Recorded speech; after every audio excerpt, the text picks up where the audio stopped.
Okay, welcome to this first round of the replay part of this video. So this is the matches that I played yesterday and were recorded, but the sound was completely off since I didn't plug in my microphone. So I'm gonna do a replay commentary here, and you can let us know if you prefer to have to have the matches narrated this way, because it might just be better. We get to save a lot of time. I feel like, as I get to skip all of my opponent's thinking time. And just, skip to the relevant parts. But, yep. So this is... I already played these matches. And here's my opening hand. Okay, so one thing that's interesting about this opening hand, first of all, it's a snap keep. We have ramp spells and lands, which is just what you're looking for.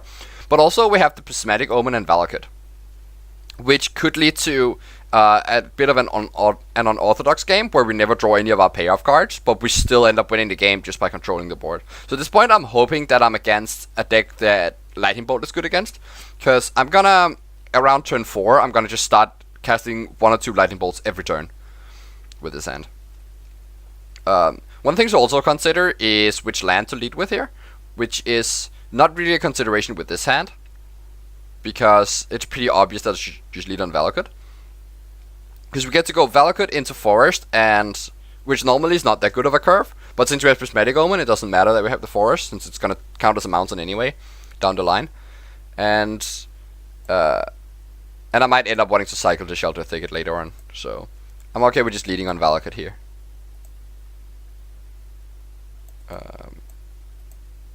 Okay, it's going to be a lot of clicking.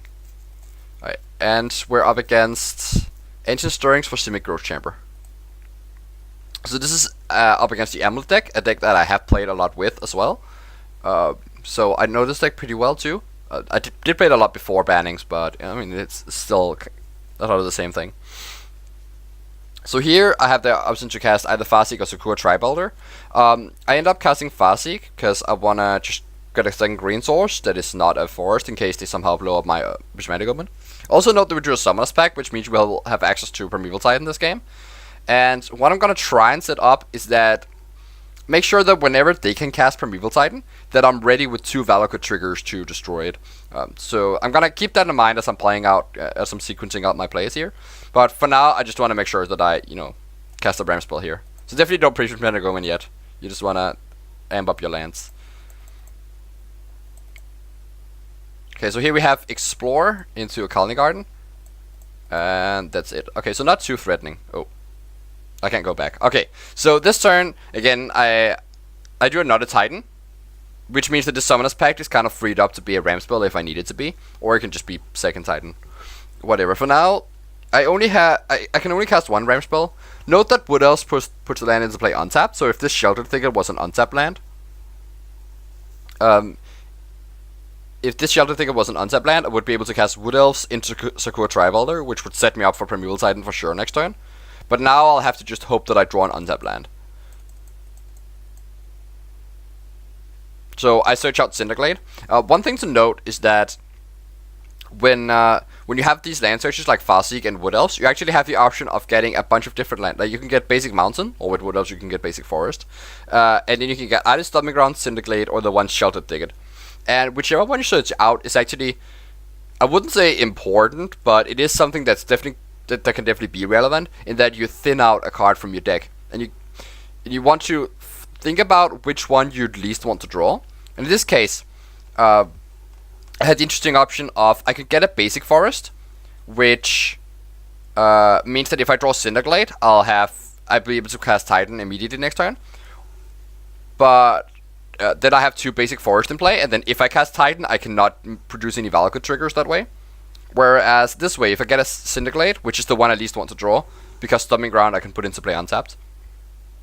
So then if I do draw an untapped land, like a mountain or something, just Basic Mountain, I'll be able to cast Primeval Titan, get 2 mountains, and since they come into play at the same time, I'll have 6 mountains in play in total. So 2 mountains come into play, trigger Valakut twice, and I'll be able to kill an opposing Primeval Titan.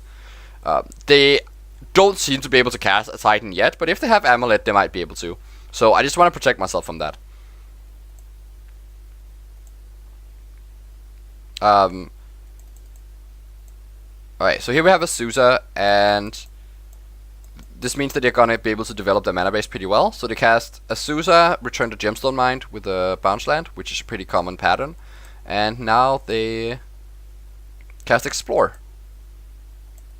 But they don't drop another land. They have an extra land up from the Explorer, but they just don't play anything. So I know that they don't have any lands in hand with their 3 cards. They do, however, have 6 mana, so I know that they're gonna be able to cast Titan next turn anyway. Let's see if we draw land here. We do not. We draw another Ram spell. So this turn, I think it's very important that I kill Azusa. You might think that, oh well, they don't have any more lands in hand and they're already at 6 mana, so what is Azusa gonna do, really? But the thing it can do is actually pretty savage, in that with the Primeval Titan, since the Titan can get bounce lands, what can end up happening is that they just, get 2 bounce lands, bounce that Gemstone Mine and the Slayer Stronghold. So like, let's say that they draw another Gemstone Mine this turn. So they cast Titan, and they get 2 bounce lands, bounce Gemstone Mine and Slayer Stronghold. And then they play Mine, Stronghold with the 3 lands that they have from Azusa, and they can just give the Titan haste right away. So I don't want that to happen, so I'm definitely gonna prioritize killing Azusa. Luckily for me, I do have the option to, because I have 5 lands, and I can drop a Prismatic Omen, and then play a Ram spell. It doesn't really matter which Ram spell I play, so I just play the Zakua Tribalder. Get a mountain, and since Valakut counts as a mountain, and my forest counts as a mountain, I have 5 others, which will trigger and kill the Azusa. And now we just get in for 1. Also, the ability for Sakura Tribalder and Wood Elves to just attack for damage comes up pretty frequently in case you want to put them to 18 life, because that's the magic number for making Scapeshift to kill. And here we see they also have a Summoner's Pact for Primeval Titan. But since they don't have an amulet, it's not actually that scary. They don't get to attack this turn, they just get to set up for next turn.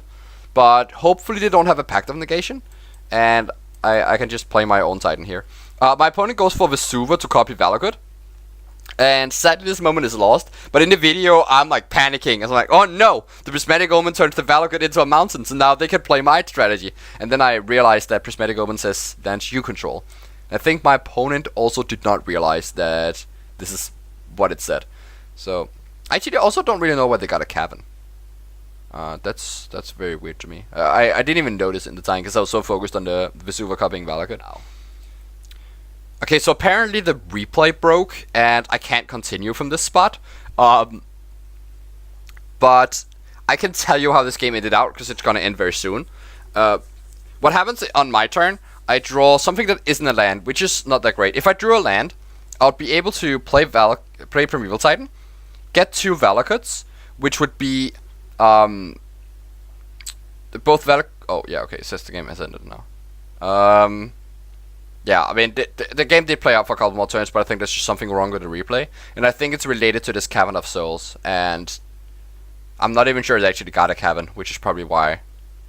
Yeah, things are just not working out, or maybe it just can't maybe it just doesn't know how to proceed from a creature type being chosen from Cavern. I don't know. Anyway, if I play Primeval Titan, I get 2 Valakuts, so that's 2 mountains coming into play. And I have 3 Valakuts to see both of those mountains. So that's 6 triggers, which is 18 damage. They're at 19, so we're not quite there yet. But if I drew a land, that would be plus 9 damage. So I was really hoping to draw a land, and in that case, even if I drew a fetch land, I might have... No, that doesn't matter. But I didn't draw a land. I think I drew another Ram spell, maybe. So what I ended up doing is just play Primeval Titan, get the 2 Valakuts, and they luckily don't have a Pact of Negation in hand. So I shoot their Primeval Titan and shoot them for 6 damage. Oh, now I remember what happened. Yeah, they did not get a Cavern of Souls. So there's just something wrong with the replay. Because they got a bounce land, and they bounced the Gemstone Mine, and they replayed that, and they played Amulet. So it's just a bug with the replay, which is why I just can't proceed from the Cavern, since they didn't even get a Cavern in the game. And yeah, so they have an Amulet in play, which it's really important to kill the Primeval Titan. They end up getting another. They can pay for their packs, but they end up being able to play another Titan. But because they already have their Vesuva and their Slayer Stronghold, yeah, they got a Boros Garrison actually. So because they already have Vesuva, Boros Garrison, and Slayer Stronghold in play, they were not able to give it haste. which meant that I just got to untap with a Valakut or with a Primeval Titan, and it attacks, and I get 2 mountains, and with 3 Valakuts in play, that's 18 damage already, plus the 6 from Primeval Titan, plus pacting for another Titan, plus, I mean, there was a lot of damage being done here. But yeah, the replay is just messing up because they got Boros Garrison and not Cavern of Souls, and which means that they can't proceed here.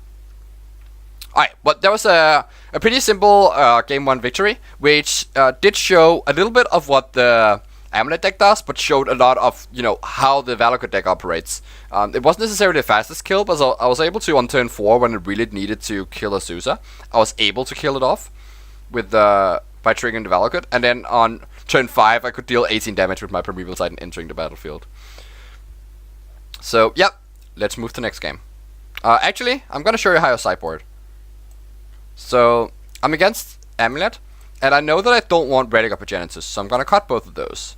And I know I don't want Anger of the Gods. Both is very important though, because they have Sakura Tribe Scout and Azusa, and they have 4 of each. And you really need to kill these creatures as soon as they come into play. So Bolt is super important, and a Braid is very important for the same reason, plus it kills Amulet. I also bought in a Reclamation Sage, so I can pact for it, in case I need that, and I bought in a single Tireless Tracker. I think that instead of the Tracker, I should have just brought in a Nature's Claim, because I don't think I'm very good at playing the Tracker game against them, the sort of like grindy game where we play a longer game, because I think they're better in the longer run in the matchup, because they can set up with Pacts of Negation, and they just have more grind potential. So I think I should have had a Nature's Claim, but for this game I did have 1 Tireless Tracker in my deck anyway. Okay, so that was how I sideboarded. Let's get back into the game. Okay, welcome into game 2 here. We just sideboarded against Amulet with our Titan deck, and this is our opening hand. This is another pretty perfect keep. We just have just a bunch of Ram spells and Primeval Titan, and we're ready to play this one on turn. Ready to play this on turn 4. And we even have enough ramp that if we draw another land, we would be able to use our Titan to kill their Titan, because we get Valakut and a mountain or we get 2 Valakuts, and then we play our land for the turn and shoot for 6 to kill their Primeval Titan. So setting up to do that, where you can kill the Primeval Titan right after they play it, is very important, and this hand can do that.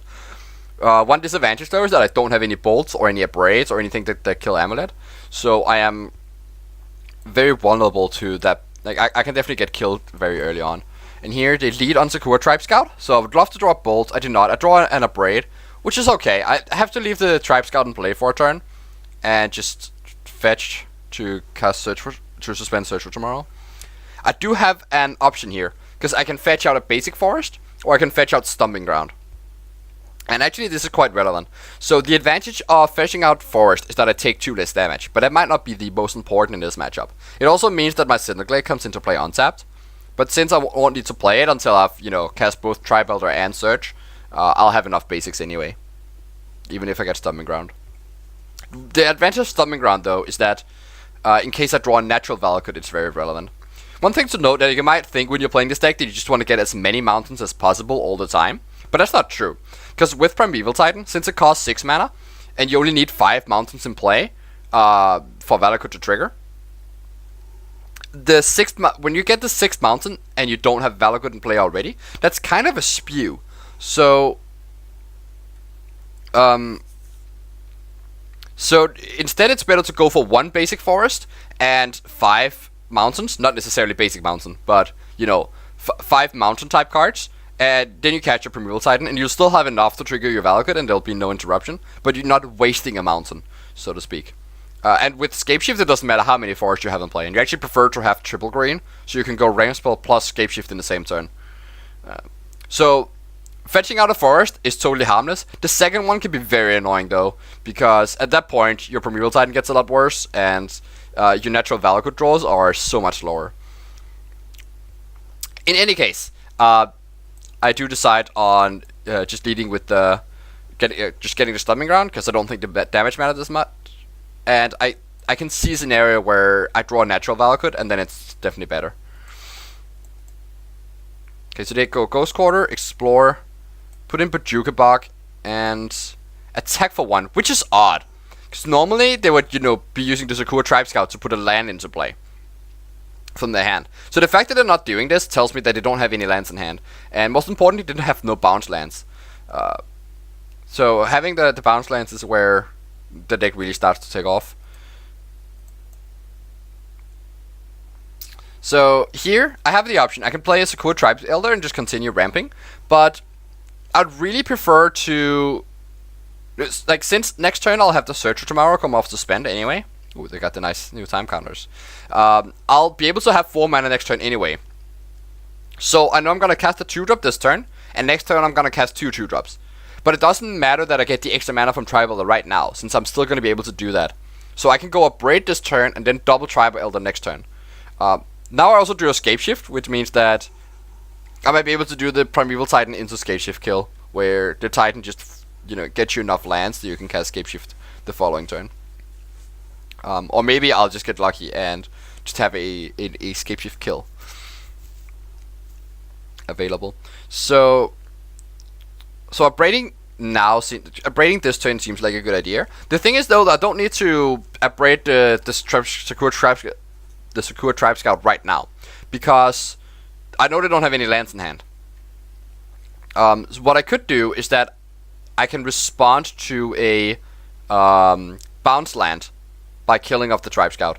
That was actually my thought process at the time, but now I realize that if they drew a bounce land, they would just activate the Tribe Scout before playing the land drop, and then they could bounce something and use the land drop for the turn.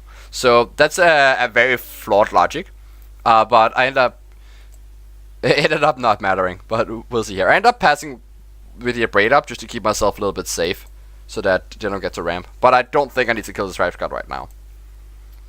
It's actually a little bit interesting if I'm supposed to kill it right now, but I think not still, because of the threat of Amulet. It's like we haven't seen Amulet yet, but just so you who don't know, just whenever a permanent enters the battlefield, you can untap it, which means that the bounce lands, which like they come into play tapped, and they tap for 2 colors of mana, like they tap for 2 mana each, but you also have to return a land to your hand when you play them. So they're like very slow lands, but what they essentially do is that you just, like, you still have 2 mana available on turn. Sorry, you still have 3 mana available on turn 3 if you go land into bounce land, but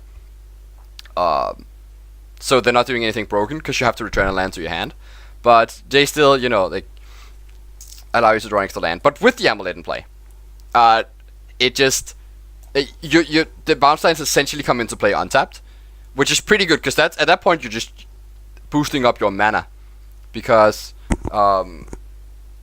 you're just boosting up your mana because the turn you play them, you'll have, like, instead of, let's say you go turn 1 Amulet and then turn 2 you play a bounce land, now you have 3 mana available just for that turn. So this is the dangerous card of the deck. Plus, when they play Primeval Titan and have Amulet in play, they can do all sorts of nasty shenanigans, because the lands they get from Primeval Titan will untap, so they can just give the Primeval Titan haste immediately with the Slayer Stronghold, and it goes off. So killing the Amulet is pretty important. Not sure if that was necessary to explain, because I assume a lot of my viewers are... Oh wait, I clicked OK, that's not how you do this. A lot of my viewers are familiar with Modern, but just in case you're not, this is not the most popular Modern deck. And they have a second Amulet, and now it starts getting scary. So now I'm thinking, okay, what happens if they have a bounce land? And I have the option now. I can destroy the Sakura Tribe Scout, which means that in case they have the bounce, because the problem is that when they have 2 amulets, a bounce land, it's gonna untap, and then you can tap it for mana, and it's gonna untap again. So they'll have a bounce land create 4 mana here, and if they have Sakura Tribe Scout, they can have the land bounce itself, and then put it into play with the Tribe Scout, and they'll have like 9 mana this turn if they have a bounce land in hand. So I really want to prevent that from happening. I want to prevent them from casting Titan. And if I just upgrade the Sakura Tribe Scout and they have the bounce land in hand, well, they're just gonna put it into play right now, and it's only gonna create 2 mana. But if it just bounces itself then, and the second amulet comes into play, well, then that's gonna be the 6 necessary mana to cast a Primeval Titan. And if they cast Titan with 2 amulets in play, I just die. That's 20 damage. So I don't want that to happen. If I break the other amulet in response, though, if they have a bounce land in hand and they put it into play, they make 2 mana with that, bounce itself, and then the second amulet comes into play, but they'll still only have 1. If I break now, they'll never have a point where they have 2 amulets in play, so the bounce land only generates 2 mana each time, which means that they'll only have 5 mana in total, which means that they won't be able to cast Titan here. So I'm gonna respond by upgrading the amulet, and I'll just take another damage here. Alright, so here just go according to plan. We just play out 2 secure Tribe Elders, and sometimes you can consider not cracking these immediately, because you might want to get into in for some damage in order to enable your escape shifts. And actually, I guess there's if they didn't have the secure Tribe Scout here in play, like if they didn't have any blocker, that's actually a very reasonable spot for me, where I just don't use them right now, but I just attack for 2, put them to 18, and then crack them both, so I'll go up to 6 lands, play my land from the hand, 7, and then cast Escape Shift. Because while this is kind of a 7 mana card, you don't need 7 mana to cast it. You can have some of your lands being tapped. Oh no, is it doing it again? I sincerely hope not. No, it's not. Okay. So my opponent just passed the turn, and obviously, if like they haven't had any lands in hand before, but I'm in a spot where as soon as they draw a bounce land, they can cast Titan and give it haste. So that's very scary. But what I'm doing here is that, yeah, I'm just cracking my Tribe Elders, and here, so I could cast Escape Shift, like play my land and cast Escape Shift, but that would only be 18 damage, and they're 20, so I don't really gain much from that. What I am gonna do is cast Primeval Titan, and I can get a Valakut. And I can actually get 2 Valakuts here. Normal playpad, if I didn't have a land drop to make for the turn, I could just get Valakut and Mountain, and that would be enough to trigger. But here I could just get 2 Valakuts, play my Mountain for the turn, deal 3 damage to the secure Tribe Scout, and 3 damage to them. This means that even if they draw a bounce land, they can no longer cast the Titan. And they break again, and obviously if I untap with Titan, I just win. So, yeah, these games are quite simple from my side, but obviously there were still some decisions to be made. And I think this showcased really well what this deck does, if you're not super familiar. So yeah, this is the perfect time to tell you that if you are familiar with the Valakut deck, this might not be the best games to watch, and you can just go ahead and skip them. But I'm telling you at the end, so you don't skip my video, which is perfect. Next match is gonna be really cool though, so stay tuned for that one.